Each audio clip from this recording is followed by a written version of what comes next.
ಕಾಲ್ತುಳಿತ ಉಂಟಾಗಿರೋದು. ಮತ್ತೊಂದು ಅಪ್ಡೇಟ್ ಸಿಗ್ತಾ ಇದೆ. ತ್ರಿವೇಣಿ ಸಂಗಮಕ್ಕೆ ಹೋಗದಂತೆ ಸಿಎಂ ಯೋಗಿ ಆದಿತ್ಯನಾಥ್ ಸದ್ಯ ಮನವಿ ಮಾಡಿಕೊಂಡಿದ್ದಾರೆ. ನಿಮಗೆ ಹತ್ತಿರವಿರೋ ಘಾಟ್ನಲ್ಲೇ ಸ್ನಾನಕ್ಕೆ ಮನವಿ ಮಾಡಿಕೊಂಡಿದ್ದಾರಂತೆ. ಭಕ್ತಾದಿಗಳಲ್ಲಿ ಸಿಎಂ ಯೋಗಿ ಆದಿತ್ಯನಾಥ್ ಅವರು ಮನವಿ ಮಾಡಿಕೊಂಡಿದ್ದಾರೆ. ಬಹುತೇಕರು ಈ ತ್ರಿವೇಣಿ ಸಂಗಮಕ್ಕೆ ಹೋಗಬೇಕು, ಅಲ್ಲೇ ಪುಣ್ಯ ಸ್ನಾನ ಮಾಡಬೇಕು, ಅಲ್ಲಿ ಮಾಡಿದ್ರೆ ಮಾತ್ರ ಪುಣ್ಯ ಸ್ನಾನ ಅನ್ನುವಂತ ಭಾವನೆಯೊಂದಿಗೆ ಈ ಬೇರೆ ಬೇರೆ ಕಡೆ ಕೂಡ ವ್ಯವಸ್ಥೆಗಳಾಗಿದೆ. ಅದರ ಬಿಟ್ಟು ಇದೇ ತ್ರಿವೇಣಿ ಸಂಗಮಕ್ಕೆ ಅತಿ ಹೆಚ್ಚಿನ ಸಂಖ್ಯೆಯಲ್ಲಿ ಭಕ್ತಾದಿಗಳು ಆಗಮಿಸ್ತಾರಂತೆ. ಹಾಗಾಗಿ ಇವತ್ತು ಮೌನಿ ಅಮಾವಾಸ್ಯೆ, ಅದೇ ತ್ರಿವೇಣಿ ಸಂಗಮಕ್ಕೆ ಕೋಟಿ ಕೋಟಿ ಭಕ್ತಾದಿಗಳು ಆಗಮಿಸಿದ್ರು. ಆಗ ಉಂಟಾಗಿರುವಂತಹ ನೂಕುನುಗ್ಗಲು ಕಾಲ್ತುಳಿತ. ಈಗ ಸಿಎಂ ಯೋಗಿ ಆದಿತ್ಯನಾಥ್ ಅವರು ಅದಕ್ಕೆ ಮನವಿ ಮಾಡಿಕೊಳ್ತಿದ್ದಾರೆ. ದಯವಿಟ್ಟು ಆ ಕಡೆ ಯಾರು ಹೋಗಬೇಡಿ, ನಿಮ್ಮ ಹತ್ತಿರದ ಸ್ನಾನ ಘಟ್ಟದಲ್ಲೇ ನೀವು ಸ್ನಾನ ಮಾಡ್ಕೊಳ್ಳಿ ಅಂತ. ಅಲ್ಲಿ ಪರಿಸ್ಥಿತಿ ತಿಳಿಯಾಗುವ ತನಕ ಕೂಡ ಭಕ್ತಾದಿಗಳು ಸಪೋರ್ಟ್ ಮಾಡಬೇಕಾಗುತ್ತೆ, ಕೈ ಜೋಡಿಸಬೇಕಾಗುತ್ತೆ ಸರ್ಕಾರದ ಜೊತೆಗೆ. ಹಾಗಾಗಿ ಸಿಎಂ ಯೋಗಿ ಆದಿತ್ಯನಾಥ್ ಮನವಿ ಮಾಡಿಕೊಂಡಿದ್ದಾರೆ, ದಯವಿಟ್ಟು ಯಾರು ಆ ಕಡೆ ಹೋಗಬೇಡಿ ಅಂತ.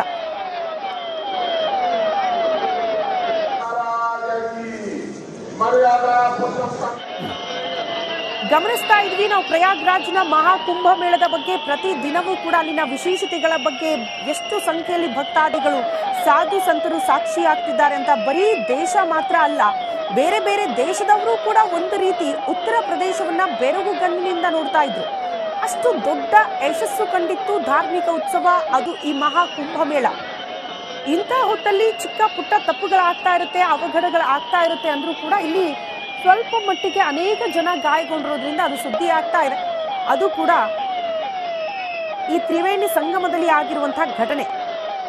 ಆಗ್ಲೇ ಹೇಳ್ತಾ ಇದ್ನಲ್ಲ, ಗಂಗಾ ಯಮುನಾ ಸರಸ್ವತಿ ಆ ಭಾಗದಲ್ಲೆಲ್ಲ ನಿಮ್ಗೆ ಅನೇಕ ಘಾಟ್ಗಳ ವ್ಯವಸ್ಥೆ ಮಾಡಿದ್ದಾರೆ. ಬಂದಂತ ಭಕ್ತಾದಿಗಳು ಒಂದೇ ಕಡೆ ಸೇರ್ಬಿಟ್ರೆ ಸಮಸ್ಯೆ ಆಗುತ್ತೆ ಅನ್ನೋ ಕಾರಣಕ್ಕೆ ಬೇರೆ ಬೇರೆ ಕಡೆ ವ್ಯವಸ್ಥೆ ಮಾಡಿಕೊಟ್ಟಿದ್ದಾರೆ ಪುಣ್ಯ ಸ್ನಾನ ಮಾಡೋದಕ್ಕೆ. ಆದರೆ ಈ ತ್ರಿವೇಣಿ ಸಂಗಮಕ್ಕೆ ಅತಿ ಹೆಚ್ಚಿನ ಜನ ಬರ್ತಾರಂತೆ. ಬಹುತೇಕ ಅಲ್ಲಿ ಸಾಧು ಸಂತರು ಬಂದು ಮಾತ್ರ ಅಲ್ಲಿ ಪುಣ್ಯ ಸ್ನಾನ ಮಾಡೋದಕ್ಕೆ ಆರಂಭದಲ್ಲೆಲ್ಲ ವ್ಯವಸ್ಥೆ ಇದೆ ಅಂತ ಹೇಳಲಾಗ್ತಾ ಇತ್ತು. ಆ ನಂತರದ ದಿನಗಳಲ್ಲಿ ಭಕ್ತಾದಿಗಳು ಕೂಡ ಹೋಗೋದಕ್ಕೆ ಅವಕಾಶ ಮಾಡಿಕೊಟ್ರು ಅಧಿಕಾರಿಗಳು. ಹಾಗಾಗಿ ಇವತ್ತು ಮೌನಿ ಅಮಾವಾಸ್ಯೆ, ನಾವು ನಿನ್ನೆ ಮಾತಾಡ್ತಾ ಇದ್ವಿ, ಮೌನಿ ಅಮಾವಾಸ್ಯೆ ಈ ದಿನಕ್ಕಲ್ಲಿ ಪುಣ್ಯ ಸ್ನಾನ ಮಾಡಬೇಕು ಅಂತ ಕೆಲವರು ಮಾತಾಡ್ತಾ ಇದ್ರು.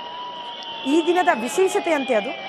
ಹಾಗಾಗಿ ಆ ತ್ರಿವೇಣಿ ಸಂಗಮಕ್ಕೆ ಅತಿ ಹೆಚ್ಚಿನ ಭಕ್ತಾದಿಗಳು ಆಗಮಿಸಿದ್ರಿಂದ ನೂಕುನುಗ್ಗಲು ಉಂಟಾಗಿ ಕಾಲ್ತುಳಿತ ಉಂಟಾಗಿದೆ. ಸಿಎಂ ಯೋಗಿ ಆದಿತ್ಯನಾಥ್ ಅವರು ಕೂಡ ಹೇಳುತ್ತಾ ಇರೋ ಪ್ರಕಾರ ದಯವಿಟ್ಟು ಆ ಭಾಗಕ್ಕೆ ಯಾರು ಹೋಗಬೇಡಿ, ಪರಿಸ್ಥಿತಿ ತಿಳಿಯಾಗೋ ತನಕ ಮನವಿ ಮಾಡಿಕೊಂಡಿದ್ದಾರೆ. ಭಕ್ತಾದಿಗಳು ಕೂಡ ಮೋಸ್ಟ್ಲಿ ಸರ್ಕಾರದ ಈ ಮನವಿಗೆ ಸ್ಪಂದಿಸಬೇಕು ಅಂತ ಅನ್ಸುತ್ತೆ ಈ ಪರಿಸ್ಥಿತಿಯನ್ನ ತಿಳಿಗೊಳಿಸೋ ನಿಟ್ಟಿನಲ್ಲಿ.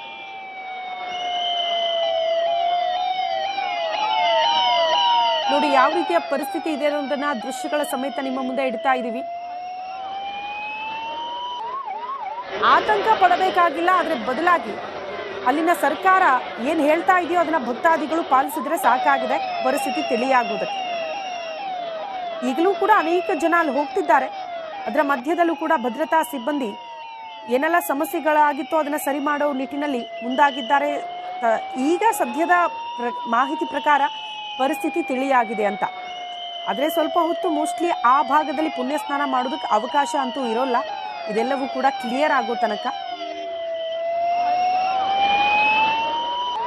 6 ವರ್ಷಕ್ಕೊಮ್ಮೆ, 12 ವರ್ಷಕ್ಕೊಮ್ಮೆ, ಇದು 144 ವರ್ಷಕ್ಕೊಮ್ಮೆ. ಇದು ಮಹಾಕುಂಭ ಮೇಳ ಅನ್ನೋದಕ್ಕಿಂತಲೂ ಕೂಡ ಪೂರ್ಣ ಕುಂಭ ಮೇಳ ಈಗ ಆಗ್ತಾ ಇರೋದು. ಈ ಪೂರ್ಣ ಕುಂಭ ಮೇಳದಲ್ಲಿ ಯಾರೆಲ್ಲ ಭಾಗ್ಯ ಆಗ್ತಾರೋ ಅಂದ್ರೆ ಅದು ಹೇಗಾಗ್ಬಿಟ್ಟಿದೆ ಅಂದ್ರೆ ಜನಕ್ಕೆ ಲಾಸ್ಟ್ 144 ವರ್ಷಕ್ಕಾದವರು ಈಗ ಯಾರು ಇಲ್ಲ. ಈಗ ನಾವು ಭಾಗ್ಯ ಆಗದೆ ಇದ್ರೆ ಮುಂದೆ ನಮ್ಗೆ ಯಾವತ್ತೂ ಕೂಡ ಈ ಅವಕಾಶ ಸಿಗೋದಿಲ್ಲ. ಹಾಗಾಗಿ ಈಗ ಹೋಗ್ಬೇಕು ಅಂತ ಸಾಕಷ್ಟು ಜನ ಹೋಗ್ತಾನೆ ಇದ್ದಾರೆ. ಎಷ್ಟಂದ್ರೆ ಈ ಅಂದಾಜಿನ ಪ್ರಕಾರ 50 ಕೋಟಿಗೂ ಹೆಚ್ಚು ಜನ ಅಂತೆ ಈ ಮಹಾಕುಂಭ ಮೇಳದಲ್ಲಿ, ಪೂರ್ಣ ಕುಂಭ ಮೇಳದಲ್ಲಿ ಭಾಗ್ಯ ಆಗ್ತಾ ಇರುವಂತಹ ಜನಸಂಖ್ಯೆ. ಇವತ್ತು ಒಂದೇ ದಿನಕ್ಕೆ ನಾವು ಅಂದಾಜಿನ ಪ್ರಕಾರ 10 ಕೋಟಿ ಜನ ಆ ಪ್ರಯಾಗ್ರಾಜ್ನಲ್ಲಿ ಸೇರಿರೋದು. ಹಾಗಾಗಿ ಸಮಸ್ಯೆಗಳಾಗ್ತಾ ಇರುತ್ತೆ. ಮತ್ತೆ ನಿಮಗೆ ಗೊತ್ತಿರಬಹುದು ಅಲ್ಲಿನ ಪರಿಸ್ಥಿತಿ ಹೇಗಿರುತ್ತೆ ಅಂದ್ರೆ, ಬೆಳಗಿನ ಜಾವ 6 ಗಂಟೆಗೆ ನೀವು ಎದ್ದು ಅಲ್ಲಿ ನೋಡ್ಬಿಟ್ರೆ ಮಂಜು ಮುಸುಕಿದ ವಾತಾವರಣ, ಎದುರಿಗಿದ್ದವರು ಕಾಣಿಸಲ್ಲ ನಿಮಗೆ. ಯೋಗಿ ಆದಿತ್ಯನಾಥ್ಗೆ ಕರೆ ಮಾಡಿ ಪ್ರಧಾನಿ ನರೇಂದ್ರ ಮೋದಿ ಅವರು ಕಾಲ್ತುಳಿತದ ಬಗ್ಗೆ ಮಾಹಿತಿ ಪಡ್ಕೊಂಡಿದ್ರು. ಈಗ ರಾಜನಾಥ್ ಸಿಂಗ್ ಅವರು ಕೂಡ, ಕೇಂದ್ರ ರಕ್ಷಣಾ ಇಲಾಖೆಯ ಸಚಿವ ರಾಜನಾಥ್ ಸಿಂಗ್ ಅವರು ಕೂಡ ಫೋನ್ ಕರೆಯ ಮೂಲಕ ಮಾಹಿತಿ ಪಡೆದುಕೊಂಡಿದ್ದಾರಂತೆ. ಸೇನೆಯಿಂದಲೇ ಸಕಲ ಸಹಾಯ ಮಾಡುವ ಭರವಸೆಯನ್ನ ಕೂಡ ರಾಜನಾಥ್ ಸಿಂಗ್ ಕೊಟ್ಟಿದ್ದಾರೆ.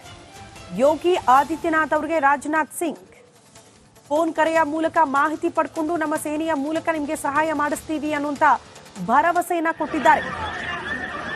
ಸೇನೆಯ ಸಿಬ್ಬಂದಿ ಬಂದ್ಬಿಟ್ರೆ ತತ್ಕ್ಷಣಕ್ಕೆ ಎಲ್ಲವೂ ಕೂಡ ಕ್ಲಿಯರ್ ಆಗ್ಬಿಡುತ್ತೆ. ಅತಿ ಹೆಚ್ಚಿನ ಅವಘಡಗಳಾಗುವುದಕ್ಕೆ ಅವಕಾಶ ಇರೋದಿಲ್ಲ. ಅಷ್ಟು ತ್ವರಿತಗತಿಯಲ್ಲಿ ಪರಿಸ್ಥಿತಿಯನ್ನ ನಿಯಂತ್ರಣಕ್ಕೆ ತರುವಂತಹ ಶಕ್ತಿ ಸೇನಾ ಸಿಬ್ಬಂದಿಗಿರುತ್ತೆ. ಹಾಗಾಗಿ ಸೇನಾ ಸಿಬ್ಬಂದಿಯಿಂದಲೇ ನಿಮಗೆ ಎಲ್ಲಾ ರೀತಿಯ ವ್ಯವಸ್ಥೆಯನ್ನ ಮಾಡಿಸ್ಕೊಡಿಸ್ತೀವಿ ಅನ್ನುವಂತಹ ಭರವಸೆಯನ್ನ ರಾಜನಾಥ್ ಸಿಂಗ್ ಕೊಟ್ಟಿದ್ದಾರೆ ಅನ್ನೋದು ಸದ್ಯ ಸಿಗ್ತಾ ಇರುವಂತಹ ಮಾಹಿತಿ. ನಿಮಗೆಲ್ಲ ನೆನಪಿರಬಹುದು, ಕೇರಳದ ವಯನಾಡಿನಲ್ಲಿ ಗುಡ್ಡ ಕುಸಿತ ಉಂಟಾದಾಗ ಸೇನಾ ಸಿಬ್ಬಂದಿಯ ಪರಿಸ್ಥಿತಿನ ತಿಳಿಗೊಳಿಸಿದ್ದು. ಎಷ್ಟು ತ್ವರಿತಗತಿಯಲ್ಲಿ ಸೇತುವೆಯನ್ನ ನಿರ್ಮಾಣ ಮಾಡಿದ್ರು, ಆ ಸೇತುವೆಯ ಮೂಲಕ ರಕ್ಷಣಾ ಕಾರ್ಯಾಚರಣೆ, ಜನರನ್ನ ಅಲ್ಲಿಂದ ಸ್ಥಳಾಂತರ ಮಾಡುವಂತಹ ಕಾರ್ಯಾಚರಣೆ ಎಷ್ಟು ತ್ವರಿತಗತಿಯಲ್ಲಿ ಆಯಿತು ಅಂತ. ಈ NDRF, SDRF ಭದ್ರತಾ ಸಿಬ್ಬಂದಿಯ ಜೊತೆಗೆ ಸೇನಾ ಸಿಬ್ಬಂದಿ ಇದ್ರೆ ಅತಿ ದೊಡ್ಡ ಶಕ್ತಿ ಅದು. ಹಾಗಾಗಿ ಆ ಅತಿ ದೊಡ್ಡ ಶಕ್ತಿಯ ಭರವಸೆಯನ್ನ ಸ್ವತಃ ರಾಜನಾಥ್ ಸಿಂಗ್ ಅವರು ಕೊಟ್ಟಿದ್ದಾರೆ. ಇಲ್ಲೂ ಕೂಡ ಯಾವುದೇ ರೀತಿಯ ಸಮಸ್ಯೆಗಳು ಜಾಸ್ತಿ ಆಗಬಾರದು ಅನ್ನೋ ಕಾರಣಕ್ಕೆ ಸೇನಾ ಸಿಬ್ಬಂದಿಯ ಮೂಲಕ ಪರಿಸ್ಥಿತಿಯನ್ನ ತಿಳಿಗೊಳಿಸೋಣ ಅನ್ನುವಂತಹ ಭರವಸೆಯನ್ನ, ಆ ಧೈರ್ಯವನ್ನ ಯೋಗಿ ಆದಿತ್ಯನಾಥ್ ಉಂಟಾಗಿರೋದು. ಮತ್ತೊಂದು ಅಪ್ಡೇಟ್ ಸಿಗ್ತಾ ಇದೆ. ತ್ರಿವೇಣಿ ಸಂಗಮಕ್ಕೆ ಹೋಗದಂತೆ ಸಿಎಂ ಯೋಗಿ ಆದಿತ್ಯನಾಥ್ ಸದ್ಯ ಮನವಿ ಮಾಡಿಕೊಂಡಿದ್ದಾರೆ. ನಿಮಗೆ ಹತ್ತಿರವಿರೋ ಘಾಟ್ನಲ್ಲೇ ಸ್ನಾನಕ್ಕೆ ಮನವಿ ಮಾಡಿಕೊಂಡಿದ್ದಾರಂತೆ. ಭಕ್ತಾದಿಗಳಲ್ಲಿ ಸಿಎಂ ಯೋಗಿ ಆದಿತ್ಯನಾಥ್ ಅವರು ಮನವಿ ಮಾಡಿಕೊಂಡಿದ್ದಾರೆ. ಬಹುತೇಕರು ಈ ತ್ರಿವೇಣಿ ಸಂಗಮಕ್ಕೆ ಹೋಗಬೇಕು, ಅಲ್ಲೇ ಪುಣ್ಯ ಸ್ನಾನ ಮಾಡಬೇಕು, ಅಲ್ಲಿ ಮಾಡಿದ್ರೆ ಮಾತ್ರ ಪುಣ್ಯ ಸ್ನಾನ ಅನ್ನುವಂತಹ ಭಾವನೆಯೊಂದಿಗೆ ಈ ಬೇರೆ ಬೇರೆ ಕಡೆ ಕೂಡ ವ್ಯವಸ್ಥೆಗಳಾಗಿದೆ. ಅದರ ಬಿಟ್ಟು ಇದೇ ತ್ರಿವೇಣಿ ಸಂಗಮಕ್ಕೆ ಅತಿ ಹೆಚ್ಚಿನ ಸಂಖ್ಯೆಯಲ್ಲಿ ಭಕ್ತಾದಿಗಳು ಆಗಮಿಸ್ತಾರಂತೆ. ಹಾಗಾಗಿ ಇವತ್ತು ಮೌನಿ ಅಮಾವಾಸ್ಯೆ, ಅದೇ ತ್ರಿವೇಣಿ ಸಂಗಮಕ್ಕೆ ಕೋಟಿ ಕೋಟಿ ಭಕ್ತಾದಿಗಳು ಆಗಮಿಸಿದ್ರು. ಆಗ ಉಂಟಾಗಿರುವಂತಹ ನೂಕುನುಗ್ಗಲು, ಕಾಲ್ತುಳಿತ. ಈಗ ಸಿಎಂ ಯೋಗಿ ಆದಿತ್ಯನಾಥ್ ಅವರು ಅದಕ್ಕೆ ಮನವಿ ಮಾಡಿಕೊಳ್ತಿದ್ದಾರೆ. ದಯವಿಟ್ಟು ಆ ಕಡೆ ಯಾರು ಹೋಗಬೇಡಿ, ನಿಮ್ಮ ಹತ್ತಿರದ ಸ್ನಾನ ಘಟ್ಟದಲ್ಲೇ ನೀವು ಸ್ನಾನ ಮಾಡ್ಕೊಳ್ಳಿ ಅಂತ. ಅಲ್ಲಿ ಪರಿಸ್ಥಿತಿ ತಿಳಿಯಾಗುವ ತನಕ ಕೂಡ ಭಕ್ತಾದಿಗಳು ಸಪೋರ್ಟ್ ಮಾಡಬೇಕಾಗುತ್ತೆ, ಕೈ ಜೋಡಿಸಬೇಕಾಗುತ್ತೆ ಸರ್ಕಾರದ ಜೊತೆಗೆ. ಹಾಗಾಗಿ ಸಿಎಂ ಯೋಗಿ ಆದಿತ್ಯನಾಥ್ ಮನವಿ ಮಾಡಿಕೊಂಡಿದ್ದಾರೆ, ದಯವಿಟ್ಟು ಯಾರು ಆ ಕಡೆ ಹೋಗಬೇಡಿ ಅಂತ.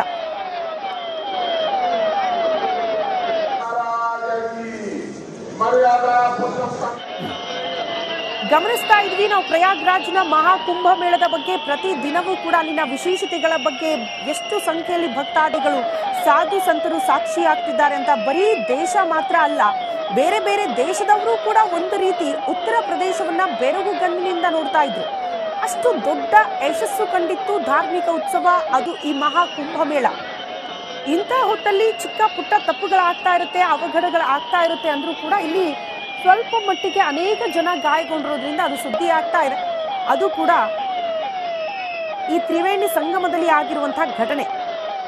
ಆಗ್ಲೇ ಹೇಳ್ತಾ ಇದ್ನಲ್ಲ, ಗಂಗಾ ಯಮುನಾ ಸರಸ್ವತಿ ಆ ಭಾಗದಲ್ಲೆಲ್ಲ ನಿಮ್ಗೆ ಅನೇಕ ಘಾಟ್ಗಳ ವ್ಯವಸ್ಥೆ ಮಾಡಿದ್ದಾರೆ. ಬಂದಂತ ಭಕ್ತಾದಿಗಳು ಒಂದೇ ಕಡೆ ಸೇರ್ಬಿಟ್ರೆ ಸಮಸ್ಯೆ ಆಗುತ್ತೆ ಅನ್ನೋ ಕಾರಣಕ್ಕೆ ಬೇರೆ ಬೇರೆ ಕಡೆ ವ್ಯವಸ್ಥೆ ಮಾಡಿಕೊಟ್ಟಿದ್ದಾರೆ ಪುಣ್ಯ ಸ್ನಾನ ಮಾಡೋದಕ್ಕೆ. ಆದರೆ ಈ ತ್ರಿವೇಣಿ ಸಂಗಮಕ್ಕೆ ಅತಿ ಹೆಚ್ಚಿನ ಜನ ಬರ್ತಾರಂತೆ. ಬಹುತೇಕ ಅಲ್ಲಿ ಸಾಧು ಸಂತರು ಬಂದು ಮಾತ್ರ ಅಲ್ಲಿ ಪುಣ್ಯ ಸ್ನಾನ ಮಾಡೋದಕ್ಕೆ ಆರಂಭದಲ್ಲೆಲ್ಲ ವ್ಯವಸ್ಥೆ ಇದೆ ಅಂತ ಹೇಳಲಾಗ್ತಾ ಇತ್ತು. ಆ ನಂತರದ ದಿನಗಳಲ್ಲಿ ಭಕ್ತಾದಿಗಳು ಕೂಡ ಹೋಗೋದಕ್ಕೆ ಅವಕಾಶ ಮಾಡಿಕೊಟ್ರು ಅಧಿಕಾರಿಗಳು. ಹಾಗಾಗಿ ಇವತ್ತು ಮೌನಿ ಅಮಾವಾಸ್ಯೆ, ನಾವು ನಿನ್ನೆ ಮಾತಾಡ್ತಾ ಇದ್ವಿ, ಮೌನಿ ಅಮಾವಾಸ್ಯೆ ಈ ದಿನದಲ್ಲಿ ಪುಣ್ಯ ಸ್ನಾನ ಮಾಡಬೇಕು ಅಂತ ಕೆಲವರು ಮಾತಾಡ್ತಾ ಇದ್ರು.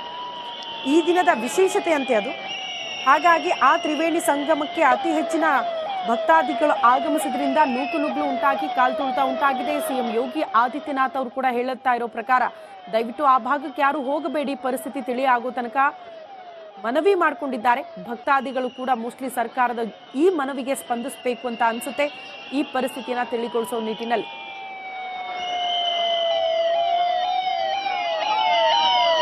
ನೋಡಿ ಯಾವ ರೀತಿಯ ಪರಿಸ್ಥಿತಿ ಇದೆ ಅನ್ನೋದನ್ನ ದೃಶ್ಯಗಳ ಸಮೇತ ನಿಮ್ಮ ಮುಂದೆ ಇಡ್ತಾ ಇದ್ದೀವಿ.